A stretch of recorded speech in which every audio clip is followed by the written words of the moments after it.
কি গো মা, আজকে এত দেরি হয়ে গেল পুজো করতে? উঠতে লেট হয়ে গেছিল। তারপর শরীরটাও ভালো না, ওই দেরি হয়ে গেল আজকে। ঠাকুরের তো খিদে পেয়ে গেছে। ঠাকুরের খিদে পেয়ে গেছে, জানি কি করবো, ঠাকুর কি জানে যে আমার শরীর খারাপ, পারি না আমি। তাই জন্য ঠাকুরকে একটু দেরি হয়ে গেল আজকে।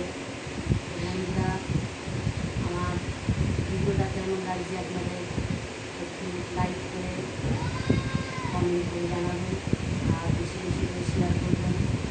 আর ঠাকুরের কাছে প্রার্থনা করি আমার সমস্ত বন্ধু বান্ধব আত্মীয়স্বজন সবাই ভালো থাকে।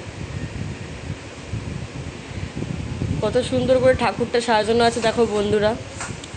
যদিও বা সিংহাসন নেই, কিন্তু সিংহাসন নেই বলে কি ঠাকুর সাজানো যাবে না? সাজানো তাও দেখো আমার মা কত সুন্দর ঠাকুর সাজিয়ে গুছিয়ে রেখেছে।